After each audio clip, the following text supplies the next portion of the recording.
یکسوئی سے روکنے والے 4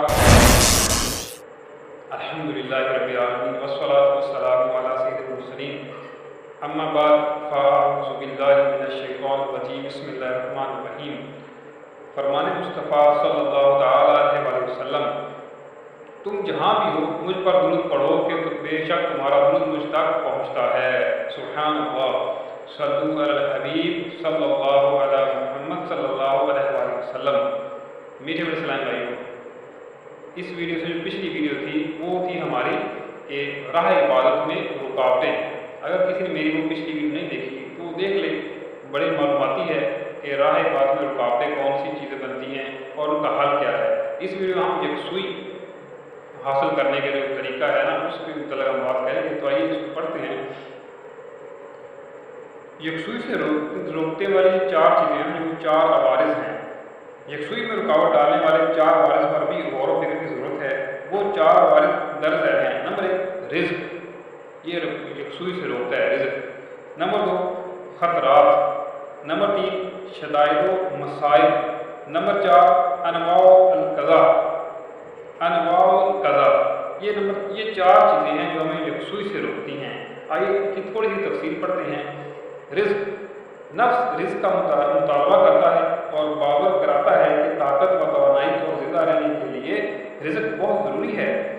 تیری گوشہ نشینی اور دنیا کی بے رغبتی سے میری طاقت و رزق کا سامان کون مہیا کرے گا؟ اس طرح سے خطرات آتے ہیں کہ مجھے رزق کون کرائے گا، میں کھانا پلانا اگر نہیں کروں گا تو کمزور ہو جاؤں گا، تو تیری آواز پھر کیسے تو کر پائے گا؟ تو اس طرح سے یہ عوارض آتے ہیں یکسوئی حاصل کرنے میں۔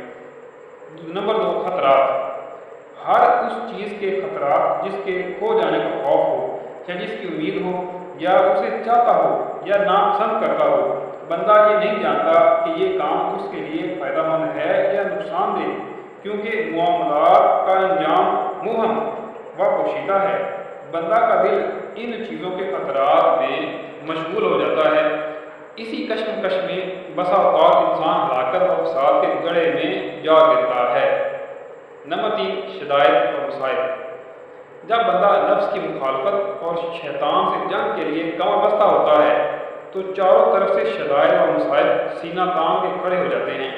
ایسے عالم میں کسی قدر غصہ پر قابو پانا پڑتا ہے، کتنی مشکلات کا سامنا کرنا پڑتا ہے، کتنے رنج و الم کو سہنا پڑتا ہے اور کتنی مصیبتوں سے پالا پڑتا ہے۔ نمبر 4 انواع القضاء، یکسوئی کی راہ میں چوتھی رکاوٹ قسم ہر قسم کے قضائے الہی ہیں جو بندہ پر لمحہ بلمحہ کبھی شیریں کبھی کڑوے انداز میں واضح ہوتی ہیں۔ نفس فتنہ و فساد اور ناراضگی و کشیدگی کی طرف بہت جلد مائل ہوتا ہے، لہذا ان 4 عوارض کا قلع کما بھی بہت ضروری ہے۔ آئیے اب سنتے ہیں کہ ان 4 عوارض کا قلع کما کیسے کیا جائے۔ عوارض کو دور کرنے والی چیزیں، یکسوئی کی راہ میں 4 رکاوٹوں کو 4 چیزوں سے دور کیا جا سکتا ہے۔ نمبر 1 رزق کے معاملہ میں اللہ جل شانہ پر توکل کرنا۔ سبحان اللہ، اللہ تعالیٰ پر توکل کرنے سے آپ کو رزق کے معاملات ہیں نا یہ حل ہو جائیں گے انشاءاللہ، پریشانیاں ختم ہو جائیں گی۔ نمبر 2 خطرات و شبہات کے وقت خود کو اللہ تعالیٰ کے سپرد کرنا۔ کوئی مسئلہ آتا ہے، کوئی پریشانی آتی ہے، خود کو اللہ کے سپرد کر دیں، یا بات میں تیرا بندہ ہوں، تو اس مصیبت سے نکالنے والا ہے۔ اگر تو نے آزمائش دی ہے تو تیری رضا کے میں اس پہ صبر کروں گا، اس کو برداشت کروں گا۔ تو اس طرح نمبر 3 شدائد اور مصائب کے وقت صبر کرنا۔ تو تیسری ہماری یہ ہے کہ صبر کیا جائے۔ نمبر 4 قضاء کے نزول پر رضائے الہی اختیار کرنا۔